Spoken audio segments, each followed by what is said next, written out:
नमस्कार, स्वागत है आपका। एनडीटीवी देख रहे हैं आप। मैं हूं आपके साथ ऋतु सेगा। चले शाम की ब्रेकिंग न्यूज की शुरुआत करेंगे इस वक्त की बड़ी खबर के साथ, जब मध्य प्रदेश में तूफान शक्ति का असर दिखा है। भोपाल के कई इलाकों में जोरदार बारिश हुई है। मध्य प्रदेश में अगले 3 दिन बारिश का अनुमान है। इंदौर, बैतूल, दतिया में बारिश के आसार मौसम विभाग जता रहा है। इसके अलावा छतरपुर, रीवा और सागर में भी बारिश का अलर्ट जारी किया गया।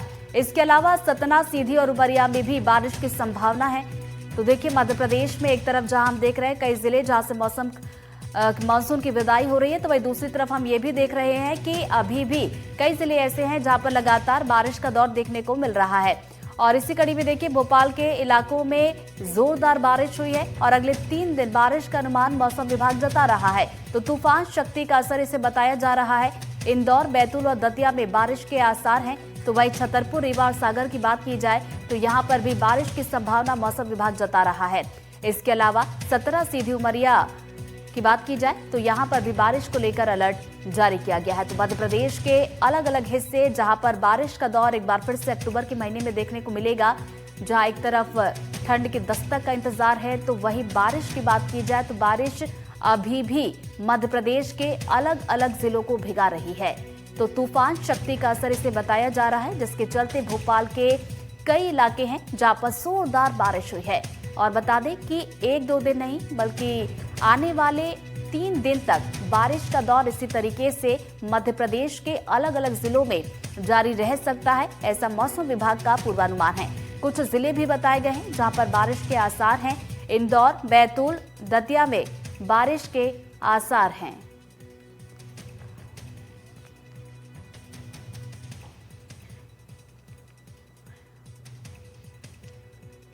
और ज्यादा जानकारी के साथ हमारे सहयोगी जुल्फिकार हमारे साथ जुड़ गए। सीधा उनका रुख करेंगे। जुल्फिकार, मौसम विभाग का क्या कुछ पूर्वानुमान है? कितने दिनों तक इस तरीके का असर देखने को मिलेगा?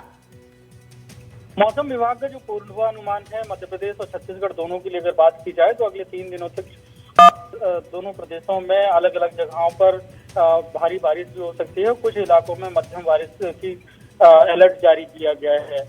मौसम विभाग का ये कहना है कि अक्टूबर का फर्स्ट वीक चल रहा है और इस समय पे मानसून की वापसी होती है, तो ये मानसून का समय है। लेकिन अगले 3 से 4 दिनों तक बारिश के हालात अलग अलग जगहों, कुछ इलाकों में छत्तीसगढ़ में भी सभी जो संभाग हैं 5 संभाग में अलग अलग जगहों पर बारिश के लिए अलर्ट जारी किया गया है।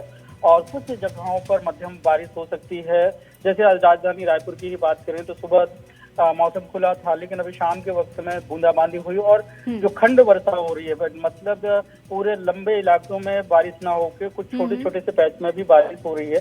तो अगले 3 दिनों तक इस तरीके का मौसम हो सकता है और उसके बाद जो जी जुल्फिकार, तो देखिए, मौसम विभाग का पूर्वानुमान यही कहता है कि आने वाले 3 दिनों तक बारिश का दौर इसी तरीके से अलग अलग हिस्सों में जारी रहेगा। बहुत बहुत शुक्रिया जुल्फिकार आपका जानकारी के लिए। चलिए बढ़ते आगे। शिवपुरी से बड़ी खबर, जहां नेशनल हाईवे 27 पर बड़ा हादसा टला है। सिंध नदी में दुर्घटनाग्रस्त कार गिरी है।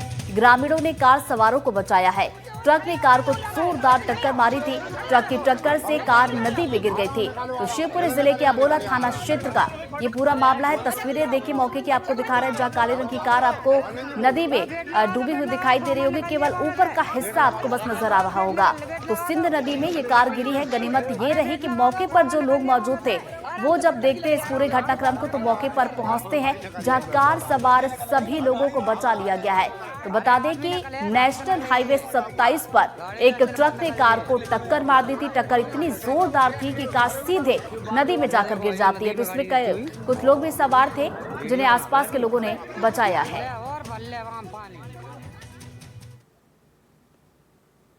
अगली खबर शहडोल से, जहां मऊ टोल प्लाजा पर मारपीट हुई है। टोल कर्मी को वाहन चालकों ने पीटा है और टोल टैक्स को लेकर विवाद हुआ था। मारपीट की घटना सीसीटीवी कैमरे में कैद हुई है। तस्वीरें आपको दिखा रहे हैं इस घटनाक्रम से जुड़ी हुई। मऊ टोल की ये तस्वीरें हैं जहां पर मारपीट हुई है और टोल कर्मी को वाहन चालकों ने जमकर पीटा है। तो टोल टैक्स को लेकर ये पूरा विवाद हुआ था, जिसके चलते ये मारपीट हुई है। और मारपीट की ये तस्वीरें सीसीटीवी में कैद हुई है जो आपको दिखा रहे हैं। तो मऊ टोल प्लाजा का ये पूरा मामला है। तस्वीर आप जरा देखिए ये टोल प्लाजा की, जहां पर वाहन चालकों ने मारपिटाई की है टोल कर्मी के साथ। यहां पर विवाद हुआ। पहले विवाद इतना ज्यादा बढ़ जाता है कि उसके बाद देखिए किस तरीके से टोल कर्मी को घेरकर उसकी पिटाई कर दी जाती है। तो बता दें कि टोल कर्मी को वाहन चालकों ने पीटा है और विवाद हुआ था। विवाद किस बात को लेकर हुआ था ये भी बताते हैं। टोल टैक्स को लेकर दरअसल ये पूरा विवाद हुआ था। विवाद पहले तो थोड़ा सा था, लेकिन धीरे धीरे विवाद काफी ज्यादा बढ़ जाता है। उसके बाद अब जरा देखिए किस तरीके से चैम्बर से टोल कर्मी को बाहर खिड़की से निकाला जाता है। कई लोग इन तस्वीरों में नजर आ रहे हैं जो कि टोल कर्मी को चैम्बर से बाहर निकालते हैं, उसे जमीन पर पटकते हैं और उसके बाद देखिए किस तरीके से उसकी पिटाई यहाँ पर की जा रही है।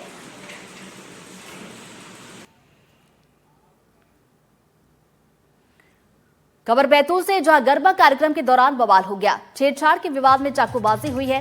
गरबा कार्यक्रम में युवती से छेड़छाड़ हुई थी। युवती के भाई ने छेड़छाड़ का विरोध भी किया था और विरोध करने पर युवक ने हमला कर दिया। चाकूबाजी में पीड़ित युवती के पिता घायल हुए हैं और अस्पताल में लोगों ने जमकर हंगामा भी किया है। तो बैतूल से ये पूरा मामला सामने निकल कर आया है। गरबा कार्यक्रम चल रहा था, इसी दौरान ये पूरा बवाल हो जाता है जब छेड़छाड़ के विवाद में चाकूबाजी होती है। तो गरबा का ये कार्यक्रम चल रहा था, इसी दौरान एक युवती के साथ छेड़छाड़ होती है। भाई ने भी छेड़छाड़ का विरोध किया और जब विरोध किया गया तो युवक ने हमला कर दिया और इस पूरे हमले में पीड़ित युवती के पिता घायल हुए हैं, जिन्हें अस्पताल ले जाया गया और अस्पताल में जमकर हंगामा भी देखने को मिला है।